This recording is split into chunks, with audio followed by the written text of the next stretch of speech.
Welcome to Guardians of the Data. I'm your host, Ward Balzerzak. Each episode will explore the passions, expertise, and real world experiences of security leaders who are helping the future of data security and governance. Guardians of the Data is made possible by support from Centra. To learn more about our AI powered data security platform, please visit centra.io. Let's dive in. Welcome back to another episode of Guardians of the Data. My guest today has over 25 years of cybersecurity experience across multiple industries. He's the former Healthplan CISO at Centene Corporation, current AI researcher, and advisor to a number of organizations. Rick Doten, welcome to the show. Thank you for having me. Great to be here. Really excited to have you. Are you ready to jump in? Yep. Okay. In your professional opinion, what's the biggest challenge organizations are facing with regard to data security? Knowing where the data is and what they have and how valuable is it and for what period of time does it have the value and who has access to it and who doesn't have access to it and what's the quality of it. And I mean, it's like, it's a long list of things, data quality is such a huge thing. And that's kind of like AI, the rise of AI has really pushed that into the forefront, right? Is things that we've accepted as humans and we're like, it's good enough, does not work when you start to automate these things and in scripting or AI or any other things. And so yeah, I mean, it's like there's no one thing. The one thing is probably data quality, and that data quality is, the asset management of it, the identity of it, is it to be able to know, am I protecting it appropriately based on, on the sensitivity of the data, the regulatory requirements, the contractual requirements I have, am I managing it appropriately based on SLAs I have and properly destructing it when I need to destruct it or through different, privacy requirements to make it go away. So yeah, it's the data. So I guess maybe I will answer it in one word. It's like data governance. The biggest challenge is most organizations don't have data governance, which defines what all of those different attributes are to be able to then try to achieve them. I like how you summed that up. And I've been in a number of conversations through my career, but also very recently where folks are like, I need to buy a tool. Okay, cool. This tool needs to do this thing. Okay, awesome. What are you going to do on day two? Right? You implement this tool and you're going to get something out of it or you're going to do something with it. Have you planned that out? And oftentimes comes back to what you just said, data governance, right? That's all roads lead back to governance. Everyone loves governance, right? So Right. And I think it's gotten a bad name over time because it became, something that we see as a burden, as like, oh, there's a bunch of gatekeepers who are preventing me from doing the things I want to do. I'm on a lot of talks about AI governance, and we kind of like call that AI enablement because we want you to go as fast as possible, but safely. And, but data, it's kind of like we need to clean up all of the things we kind of talked about. What you said reminded me of a call I had 18 years ago when I was running management consultant running a professional security service practice. And someone had said, hey, I want to install data loss prevention. It's like, could you guys help me do that? And I'm like, okay, but do you have data classification guidelines? Have you identified your data? Have you tagged your data? Have you trained your users on how to use it? And you have systems to do it? It's like, then this tool's not going to work unless you defined all those things. And that's what, unfortunately, we are kind of conditioned to, buy something if we have a problem to have it fix it, or take a pill, or, buy a machine to make us healthier or whatever. And that, like in the US, we're kind of conditioned as a consumer driven economy to like, oh, what do I need to buy to solve this problem? And not like, it's very internal. It's like, what do you want to do? Because it's the old saying that I love is like, a goal without a plan is a dream and a plan without a goal is a nightmare. I like that. I think that's spot on. So you said biggest challenge data governance. I personally very much agree with that. So I'm curious. You've been in the industry for a while. You're the advisor to a number of organizations. How do you recommend folks start to fix that? Because you can't just snap the fingers and voila, right? Now you've got governance. Where do they start? Right. And accepting that this is not an overnight or a 1 or 2 week thing. that this is like a year-long thing. And that's a tough part for people to rationalize, and which is why they want to buy tools. Like, can I buy something, make it go faster? I'm like, I'm sorry, having 9 women won't make a baby in 1 month, you know? And so so first is understanding the business. Technical people don't make business decisions. What we think needs to be protected, what we think needs to be accessed, what we think needs to be limited is not our decisions to business. And so a business impact assessment or some kind of risk assessment for you or externally done to be able to say, okay, these are the important aspects of the business. And years ago, that's why I kind of used the term. It's like, what do I have to protect? And where is it located? And how valuable is it? And for what period of time does it have value? Because data may diminish in its value over time. Some things may be very valuable for a couple of weeks, your quarterly numbers before you release them, and then it's public, right? It was very, very sensitive, and now it's public within an hour, right? And so understanding that how I use data, and particularly in the age of AI and data analytics, obviously, even before that, it's understanding what quality levels do I need for specific data. And some that are only human use and everything can be like, okay. And some that are used for coming up with financial numbers, for coming up with, forecasts and things like that, I need to have like better quality. And so that's the first step, is understanding like what's important. The second step is kind of defining the rules around it, which is kind of the governance. And you may have policies around data protection based on regulatory requirements, business, things you have with, business contracts you have with customers that you have a NDA to protect the data a certain way. Defining like, okay, what are the things that I need to achieve to keep my business running, which usually maps to those. But then there may be some more specifics about, the type of encryption used, how long the data needs to be stored, about data destruction requirements, about, who can access, privacy data is different than just intellectual property, because if it's the appropriate use of the data. And so defining those types of things. And then we can get to the point where it's like, okay, here is our goal.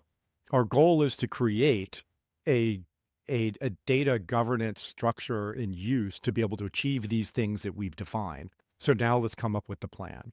And the first step in anything is asset management. I mean, I'm on the editorial panel for the CIS critical security controls and was big contributor to version 8. I have 18 videos on my YouTube channel where I go through each one of what changed from one to another, from version 7 to version 8. And asset management's number one, because we can't do things that we don't protect them. And so figuring out where I have everything. And then let's just go down to CIS controls, right? And then there's the data protection, which is we moved from 13 to 3 from version 7 to version 8, because we realize that we're only in this game to protect data, essentially, and the availability of that data, right? Hold on, I want quotes around that. Bold, italicized quotes. We're in this game to protect data. Hallelujah, right? I mean, as a professional in data security for 20 years, totally agree, right? I've made my career on it, and you're correct. That's why we're here for the most part. There's, critical infrastructure out there, right? That's a kind of a different whole ball of wax, but just about everybody else, it's your data that's the most important. That's why IT was invented, is to manage data and it's at scale, right? Um, and that's another element is of governance is scale, right? But anyway, and then identity management. What identities am I using? What identities are appropriate? What is the permissions I need for human accounts, service accounts, non-human accounts? And then we get into vulnerability management and configuration management of the things that are controlling and housing that data. And then we kind of get into security operations and all these other things, down the line. But the fundamentals are the same as with any kind of institution within cybersecurity, right? And so when it comes to so when defining, I was like, okay, here is my plan based on the governance I've defined, and then what do I have? Where is it? Who has access to it? Is it appropriate? And once we had that, and that's not the end of it. That's like the just making it usable to feed into all the business processes that we identified earlier. And some may be, higher on availability and quality aspect of it. Others may be about the completeness of the data set, and the accuracy of the data set. Not saying that accuracy is not important elsewhere. And so it will feed into challenges. Then the operations of maintaining it going forward. And that's where we kind of have failed in the last generation, I'll say. I was going to say decades, but it's been generations because we are all hoarders and we don't want to get rid of anything. And we have duplicate data in lots of different places, and not just for backups and for going, but then we start losing the quality because it's like, well, which version is the right version? Is the date the same? And who touched it? And can I trust that? And all these other aspects. And so that would be, you asked me what the first step is, and I kind of gave you the first step and all the other steps just because I just started rolling down the hill. I'd like to go back to your first step because I think you said something incredibly important that, audience, listen up. We're about to say it again. I've talked to a number of folks. I myself have beat this drum to my own leadership within organizations. And you said you, as the security individual, data security individual, do not determine what's important. Right. You do not do that. The business does that. And I've had a number of guests on, and some of them have said, rightfully so, you need to form partnerships, right? You need to develop champions out in the business, and a lot of it comes back to liaising, talking, understanding to get a feel for the data and starting to know how to protect it. And I really wanted to bring it back to this because, again, I've had to have this conversation in my leadership where they'll say, "Hey, Ward, why aren't you doing this thing?" And it's like, I'm not doing that thing because I haven't been told to do that thing by the business, right? It's not my job to say that piece of data is super important. We got to protect it because I might not know that. I might be completely wrong. Unless we already design that, it's in the policy, it's in the governance, it's in hierarchy, and it's the data classification. I'm just following the rules. Right. Right, right. And I've often said, like, I'm not the judicial branch. I'm not making the laws and whatnot. I'm not doing any of that. I am the policeman. I'm merely enforcing the laws. Somebody comes and tells me, here's this important thing, and I work with the business to define like what are the rules and regulations that go along with it, tools, process, people, right? So my analogy is more about counsel. And so we're like general counsel in that we just provide the guidance of, here is, they're trying to reduce the likelihood of being sued, and we're trying to reduce the likelihood of being hacked or being out of compliance of something. And so we provide the guidance of, here's the insight, here's our interpretation, here's what we think is a likelihood, here's what we think is the impact, but you tell me the real impact. And then you get to make the decision. And I've been on many panels, as you have over the years, where someone's like, well, but obviously you need to decide, like, if you're going to take local admin rights away, that's your decision. I'm like, no, it's a business decision, and technical people don't make business decisions. I will tell them, I strongly suggest that we reduce this, and here's the reasons why. And it's my job to articulate to the business to say, I don't think this is appropriate. And they say, yes, I agree with you because I think that could impact our business in a negative way that I do not accept. And I'm like, great. And you can either accept, mitigate, or transfer risk. I just tell you what they are. And then when you do whichever it is, we say, great, I will execute that. Or if you choose to accept the risk, which is perfectly, and I've had many discussions where I'm mentoring other CISOs, and they're like, I can't believe they did. It's like, it's their choice. You just make sure you say, sign here that you've accepted the risk and you date it and that it was against the suggestion of the CISO. So that's on record. So when they come to you with the pitchforks and the torches after something goes wrong, you said, yep. And I provided it to them and they signed off saying they accept the risk because that's a business decision to accept, mitigate, or transfer risk. And that's like governance as a whole, not just data governance. Right. Yeah. Yeah. Absolutely. Absolutely. So I'm sure you've dealt with this. I know I have. You're sitting down with the business, saying, what do you got? What's important? All those things. What if they don't know? I've often got those deer in the headlights glances from business leaders who are like, "Oh man, you're asking me about the criticality of my data? What do you mean?" And it's that cyclical conversation. So how do you How do you manage those conversations? No, I did that a lot. I was a virtual CISO for 5 years for companies of all different industries and sizes all around the world, and so also in different languages. And where I start with is, what would a bad day look like?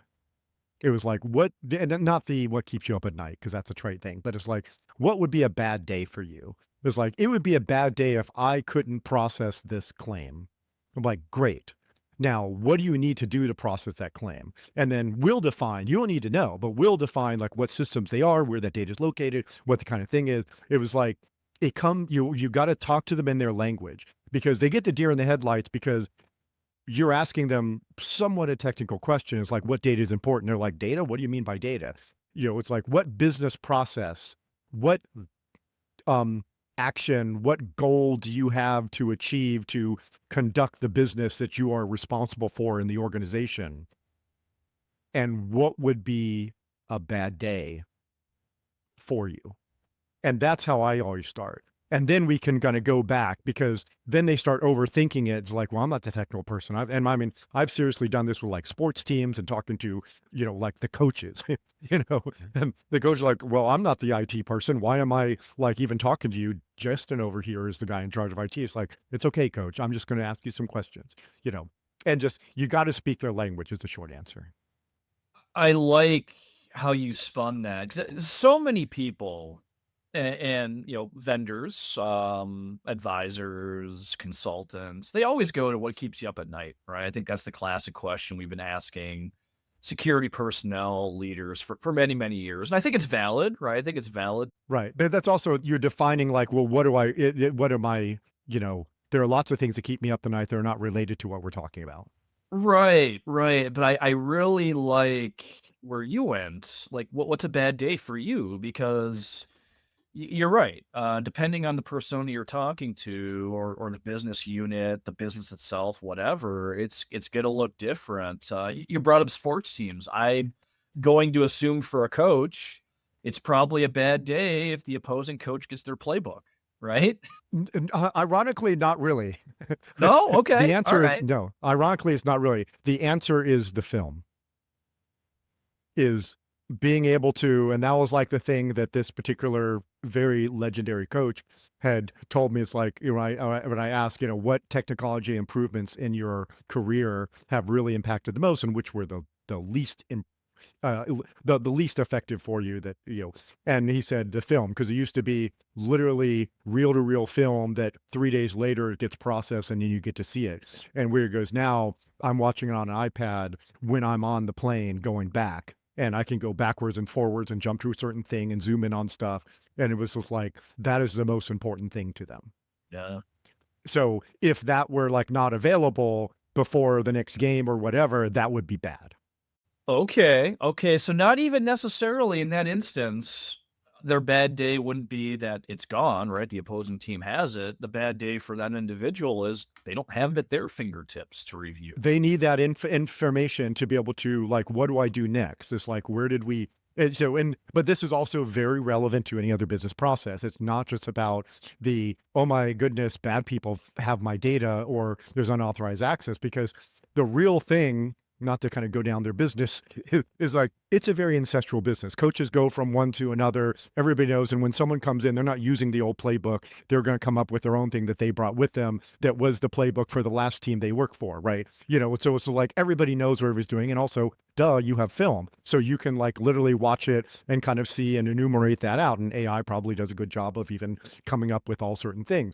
But but it's also, it's kind of like the able to process my data to help me make business decisions, to move forward and improve, or to identify if I need to redirect a business process, a supply chain, a whatever. Sometimes that is the critical part. Like, I don't care. It's we I think in security have fallen to like, oh, we need to protect data from unauthorized access, and that's only like a small percentage of data does that matter to. And if we want to talk about quantum later on, that's a whole other discussion. But about the steal now, decrypt later, I have strong opinions about that. And short answer is like 0.001% of your data is perpetually valuable. 99.59s of data is stuff that's not valuable 10 years from now. Right. So anyway, but and so but we're so hung up on like, oh, someone is on direct access. It's like, that's not a business impact. The business impact is I can't do a business process because the data is not available. It's wrong or something like that. I like that. And I think that goes to the second step that you had mentioned. So first step was, talk to the business, understand what's important. We just kind of talked about that at length. Your first step seemed to be around goals, right? Defining goals. What are we going to do? How are we going to do it? You talk a lot about availability, right? How are we going to ensure that? Um, what are your tips and tricks around that one for conversations and enablement? Well, it's again, I'm talking to the business in their terms, and it's kind of asking them about their children, and it's something they know a lot about. And I want them talking about it. And I want them to over communicate to me. I want them to tell things that it's like they don't need to tell me because I want to get them to open up and talk about how their business works. And an example, when I was a virtual CISO, it was a South American transportation organization, and they were having their trucks hijacked, and and certain ones were targeted because they had more valuable things in them, and they didn't know whether that was because there was an inside threat or something like that. What are the things? And so so I'm just talking about like, okay, well, tell me about this. Well, what about that? What about that? And you just start kind of like getting to open them up about what how they do the work and how people enter the data and how people review the data and who sees the data and what data they need to make decisions. And it's like, what's the most critical piece? Because it's like, well, I collect 50 data elements off this form. These two are the ones I really need. The other ones are just for reporting requirements, right? But I need to make decisions. I just need these two things. And and and then this particular one is probably the most sensitive because it tells you this aspect of it. And so of the 50 things I collect. And so it's just like they're just get them to open up and talk about it. And it's not a 15-minute meeting. This is like a get to know you, get to understand business. I want to, in in my, it was a virtual CISO, like I got to know the ins and out of businesses that I probably know as good as almost anyone else on the planet, that is now kind of irrelevant information in my head, you know, um, like how one large sports league creates their schedule each year is a very laborious, very interesting process. That is like literally 100 monkeys on 100 typewriters, and creating options for them. And so it's like, but understanding that, it's like, okay, well, then I kind of just walk away afterwards and I think, all right, now let me put my risk management, IT risk management hat on. It's like, all right, what are things that I see here? What are things to improve and things like that? So that's the short answer, is you just get them talking about how they do their work, completely separate from related to IT.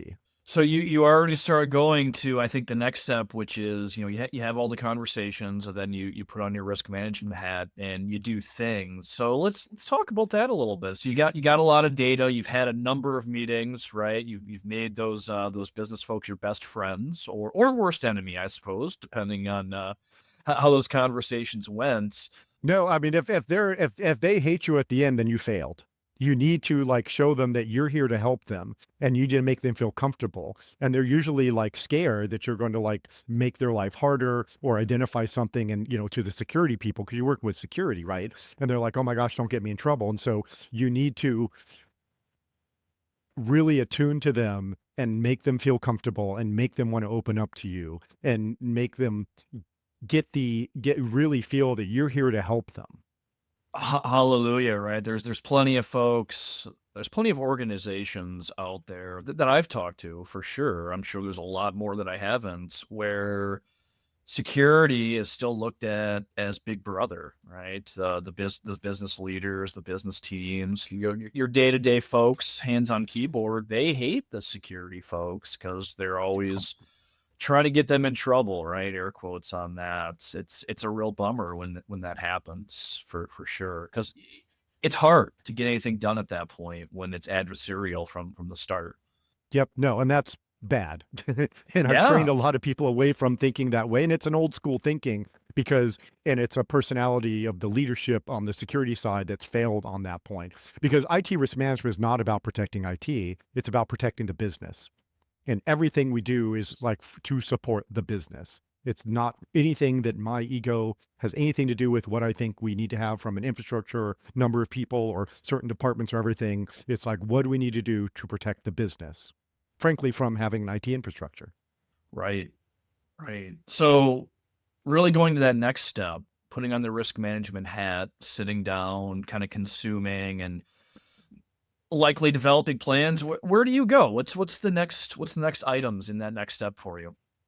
So it's kind of like prioritizing the things that are most important to the business. And then, like I keep saying, like, where's that data? How valuable is it? What applications access it? What partners access it? What's the data flow of it? What are the things that I need to make sure that are assured? In what is assured is like that it's going to be there, that it's going to be secured in the appropriate way, that the right people have access to it, that it's being appropriately backed up, that that backup can recover if something goes wrong, to an SLA that is designed and defined in the policy or the governance, based on what would be bad for the business. When you do a business impact assessment, which unfortunately most organizations don't do because it's very laborious and it takes a lot of time, is is we'll ask, it's like, okay, if you're down for 3 hours, is that okay?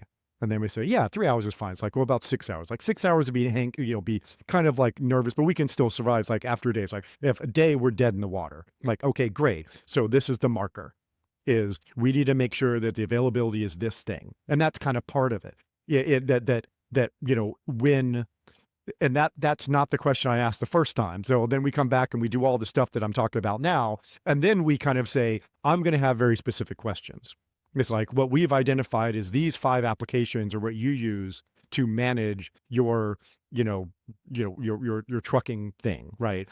One is for, the incoming of invoices or term, what I'm trying to think what it is, like what people need, and then the finance thing of like what it's going to cost, and then the resource management of how I'm going to manage the resources, and then the data about what it is and the inventory and all that kind of stuff, and then the logistics, that kind of thing. It's like, okay, now let me look at these things. All right, the finance is down for a week, we don't really care. Yeah, we're going to build them on a quarterly, monthly basis, whatever. If it, so you see how I'm going, as I'm going to each one. It's like, but this logistic thing, if it's out for 30 minutes and I lose track of where the truck is, that's bad. Like, great. Let's focus on this and make sure the availability, because the availability is just as critical as the protection of it. And depending on the business case, as we define, it was like, what are we doing to have, mirroring, availability, caching it locally in case there's a matter of like, what do we need to do about this kind of thing? So that's where that kind of step goes into, to see where is this gap that for once we've defined all the things. You actually accidentally brought up the good old CIA, triad, right? Essentially. And I add S&P, which is privacy and safety. Right. Yes. Yeah. And it's funny because I've been seeing a lot of, I should say a lot, I've been seeing a number of posts and articles lately on LinkedIn where folks are like, oh, CIA is dead, blah, blah, blah. It was an old school thing. And it's like, no, it really isn't. And you laid it out very nicely on how it absolutely is incredibly important. I think it's a definition of those words may have changed over time, but it's Sure. still a core thing. Sure. So you walked us through governance for standard business processes. Want to bring it to a core piece of what you do these days, AI, right? You're doing a lot of AI research today. Top of mind for a lot of organizations is AI security. I think you said it better. AI readiness is more, I think, a better term for a lot of folks out there. Anything changed or added to what we just walked through when you take it from just thinking about business processes, which may or may not include AI, to really just honing in on AI itself? Yep. So two things. One I mentioned initially, which is data quality. Those data sets that are being used by AI to do whatever business process need to have a quality aspect to it, or else we're going to get bad data. I mean, I defend AI a lot when people say it hallucinates too much. It's like, oh, I can't trust it. Oh, it's not, it's going to drift or misalign, or, it's not giving me the right answer. Just like, that's not the AI's fault. That's your fault because you either have an issue with the data set, how you've modeled, how you prompted it, what you've kind of, all the different types of things. It is just guessing what in Gen AI. There's other AI model types, but most people kind of generally refer to Gen AI, which is just guessing what the next word is. The data scientists for the last 15 years have been using predictive models, which are an analytical aspect of it, which Gen AI does not do, but a lot of people still try to make it do it just because they don't know that that's not what it does, or machine learning or other kinds of elements to it. So they use the wrong model for the wrong thing just because it's not a one-use pony, one-trick pony, whatever. So that's one element, is like identifying those business processes that is feeding AI or that AI is using to make sure that quality is there. And also that the secure that it is not extending beyond the bounds of what it should. I was like, literally the podcast that's being published today that I did last month, we talked about, I talked about the story that I say every week, and you have too, have seen. It's like every single company that I know that have implemented Copilot in the last year and a half has the same challenge. And you know what it is, right? It was like, they're like, oh crap, now I can find like all the sensitive financial documents and all the sensitive legal documents because I thought my SharePoint had controls on it that limited access. That is not an AI issue. That is a controls issue. So that falls into the same element when AI is like making sure that I have the appropriate controls, that AI, who is just an unlimited number of interns with an unlimited amount of time, will just go check every single thing. And it was like, ooh, look at this. Ooh, look at that. Where people would have gotten like frustrated or bored or wouldn't spend the time to do it. And we just got ignored. And that's one of those characteristics of the quality of data that we've accepted as humans, that like it's good enough, right? Because people aren't really looking for it that hard unless they do. So that's one aspect. I really love what you said there about that's not an AI issue.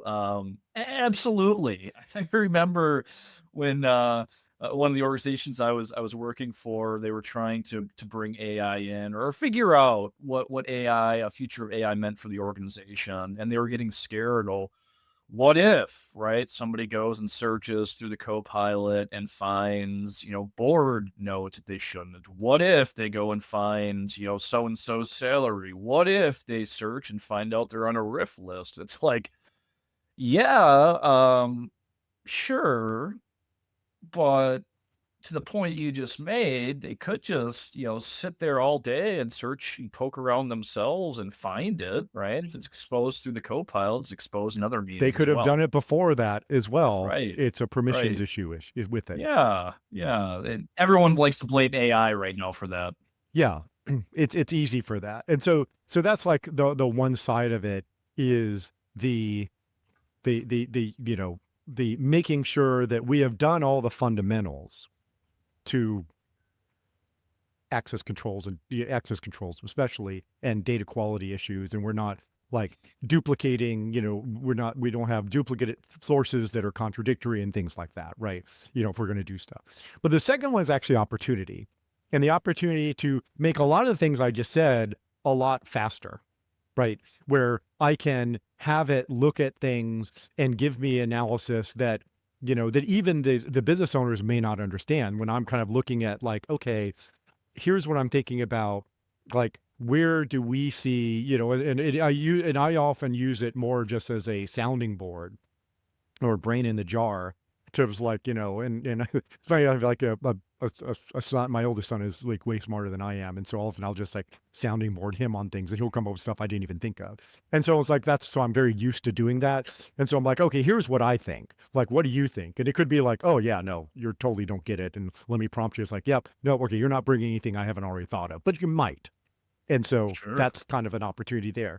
And the second thing is like the automation, intelligence automation. And I've been, my biggest rant that I've been doing for the last 2 years, and I have a presentation I did for Cloud Security Alliance online forum earlier this year on, is automated vulnerability remediation. We have automated the finding of problems. We're even using AI to find problems and attack surface management and attack chains and how do I get to certain things and stuff. But guess what? We still manually fix things. And we manual fix things because we're afraid. From 20 years ago, and you were there too, when IPSs would block some traffic and Yes. take out a whole network segment because it didn't have context. Yep. There was no context. We now can put in context. And AI is going to do the exact same thing the human would do, and probably more accurately and more comprehensive than the human is, because humans are slow, messy, and prone to mistakes, right? And so, but we have the opportunity. So when I say, oh, look, we can string these together to identify what is the problem, what is the scope, what are the dependencies, figure out what the fix is, figure if the fix is going to break anything, test the fix and make sure it doesn't affect performance and is compliant with everything, and then write a ticket to fix it. Like that's what the human would do. We can have agents do all of that. But we're sort of like, oh, but I can't have things fix stuff. And I'm like, what do you mean? This does the exact same thing humans just did. So in what we're talking about, the same thing is we can now accelerate and have these things with proper context, define, identify, categorize, deduplicate, all the things. There's a suite of tools that are kind of like the data fabric tools that are kind of, helping pull more from a security operations standpoint, where all the telemetry that, the first one that was just doing the organization was Cribble. And then now we have a whole bunch of others who like add AI on top of it to like do intelligent routing and detections in line and figure out things and not just deduplicate and normalize and all that kind of stuff, from a security operations standpoint. But which actually originally started as a data science tool that we appropriated in security. But to do all this kind of deduplication. So I think we have opportunity to accelerate and be more comprehensive and complete about all the things we're doing. I like it. I like it. Well, Rick, you've been in the industry for over 25 years, right? You've been a CISO, you're advisor to a number of startups, you currently do a lot of AI research. How did you get here? What was your journey? What was your path? Yeah, back in the 90s, it was always that, all my friends who started back in the actually in the 80s, it was, it finds you, you don't find it. And it's based on personality. And it's based on the fact that there was a problem that you solved. They're like, oh, that's interesting. Hey, can you do this again? And I was saying 1990, after reading The Cuckoo's Egg, I was doing like desktop support for an application for a government contract on a government contract in DC. And I'm like, oh, this could help me, doing a hacking kind of thing of like when someone logs in with a batch file to my application, I can just kind of take a screenshot of what their configuration of their system is. So, and put it off into a file. So I have to walk down the hall or go down the stairs and go and look at their system and say, oh, your buffers and your files, remember those from DOS? Your buffers and your files are off. You need to change this, right? For our application to work. And then there was an issue that they had found that they found a fix for, and someone was like, hey, we fixed this issue where someone could, because this was back before Windows, right? And there was a DBase database. It was just a flat file. And even though you had an application that had an interface that had a password that gives you access controls, you can just go right to the file system and do whatever you want. And so they're like, oh, okay, we're just going to grant access to that file system when you log in. And I'm like, yeah, but there are TSR, this is again before Windows. It seems hard to comprehend now, but there's like, I can escape and get a prompt and then go right to it because you gave me the access for that period of time.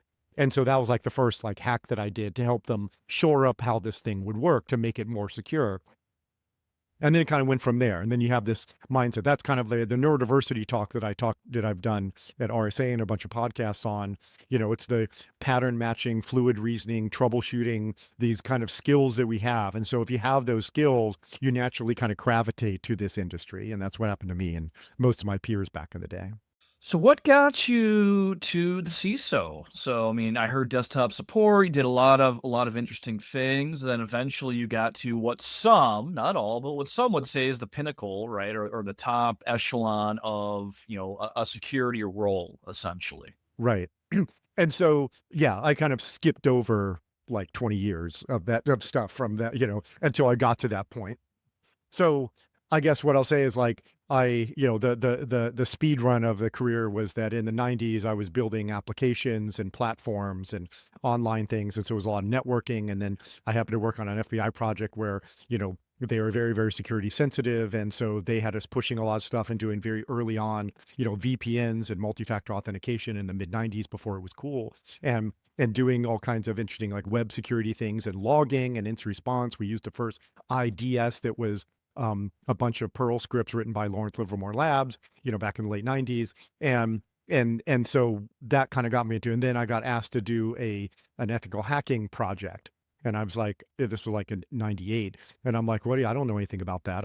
It's like, well, you protect networks, just see if they did the same thing that you would do. And I'm like, okay, well, that makes sense. And so I got on that. And then I got into, company I work, into global integrity, one of the early hacker boutique, cybersecurity boutiques testing on online banking applications in the late 90s and 2000s.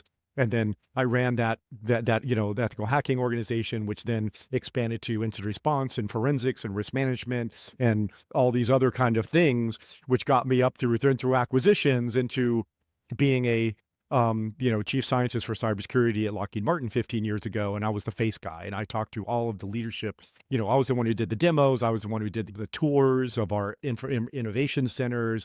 And the thing that really kind of made it from that was talking to leadership and speaking their language. And I kind of had to learn that before, because the last 4 years, I worked for, my company got acquired where I was running, East Coast security practice.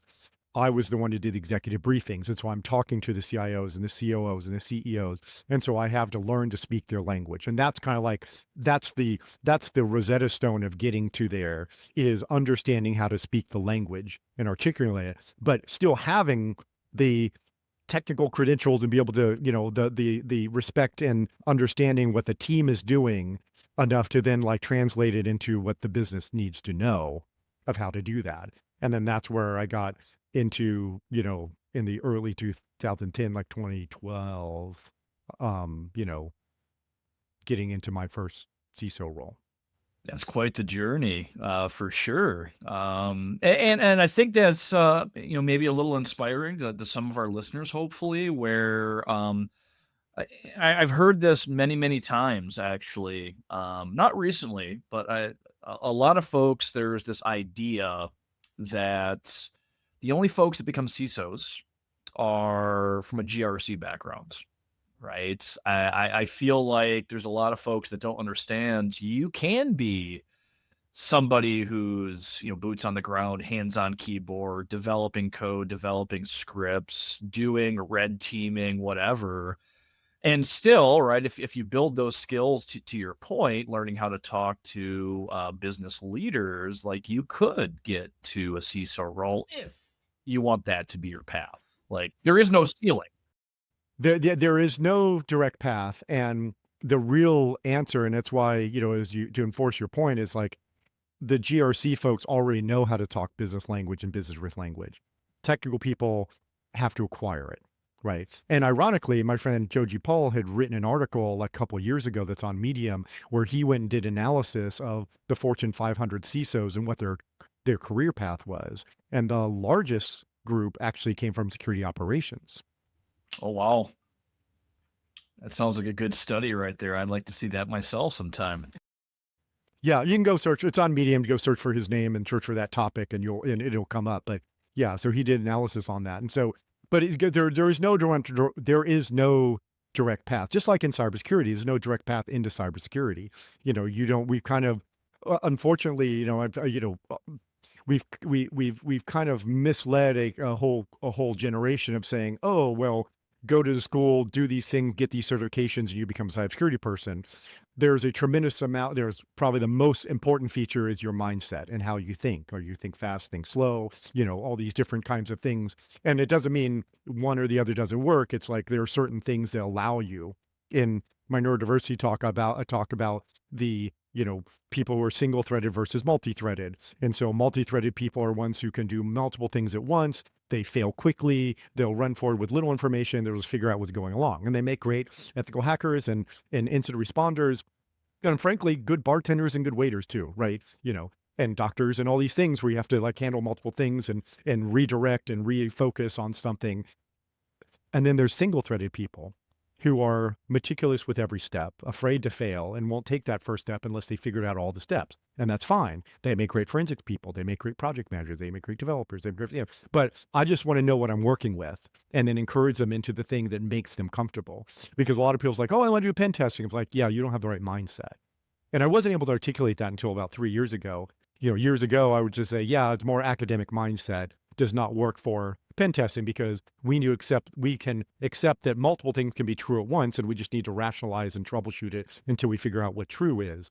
And we don't get frustrated like this doesn't work. That's not supposed to be this way. What do you mean? Let me go look at somebody's research and tell me what it is. Like, no, you just figure it out because you're doing stuff that hasn't been done before. And that was one of my interview questions, 25 years ago was like, how would you approach a problem that's never been solved before? And, because we're doing it every day as ethical hackers.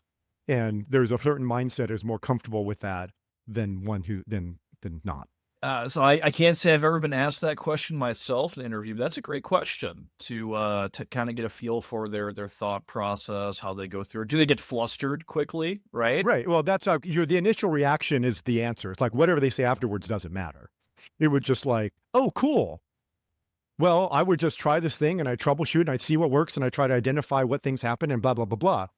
Or as opposed to it's like, oh, well, never been solved. Well, I guess, I mean, I could look to see other, research of people that are similar to it and try to see what can I tweak for them. Like, no, you already failed the question. I mean, to what I want. There might be others that's like, hey, I don't want you to do that. I want you to research. I want you to do things. I want you to be right, that kind of stuff. But if you're going to be an ethical hacking team, you have to fail quickly and want to do that. And so that initial reaction, and there are certain like trust traits that are also about like, I don't want to say it's not about work ethic, but again, it's a neurodiversity thing of hyper focus on something or having a special interest where you decide you want to learn everything there is to know about, like I have that with tea, or I'm a yoga teacher with yoga, with, with health, different things, with neurodiversity, with AI, I will hyper focus on something and know everything about it. And that's why I'm writing AI ethics papers with with a professor and another PhD AI data scientist. And I'm just some schmuck with an English degree because that's my hyper focus is on this and I will know everything about it. So Rick, sounds like you have a lot of various things out there online. If folks want to find you, we'll start with you first. If folks want to find you and connect with you, what's the best way to do so? LinkedIn. I'm pretty active on LinkedIn. I do a lot of local events. I'm the social coordinator for my CISO community here in Charlotte. Everyone knows me as the cruise director because I make sure everyone's included and everyone gets involved. And and so I do a lot of articles and papers about different topics. I've been doing some recently for some startups about just educating on their category. It's like, well, let's define what vibe coding is. Let's write about that so people kind of know what we're talking about it. Because there's a lot of things, and similar things when we talk about, vulnerability remediation or talk about, different security operations pieces that people have appropriated words for marketing that don't mean the things that they really mean. And so let's like set the definition of what we're talking about because people are not really able to tell the difference between what's real and what's not. And so LinkedIn, absolutely.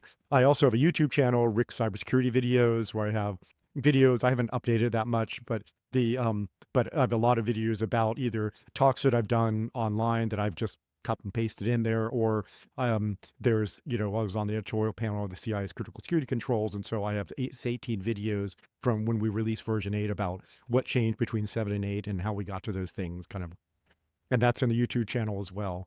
Those are the easiest way. I'm not on X or Twitter. I'm not a social media person otherwise. So Perfect. LinkedIn and YouTube. Love it. And it sounds like you got a lot of good stuff on YouTube. So for anyone who wants to connect with you, I would highly recommend going out and finding your channel and perusing through that. Awesome. Well, Rick, really enjoyed having you on the show, sir. Thank you so much for joining us. no, thank you. It was my pleasure. It was a lot of fun.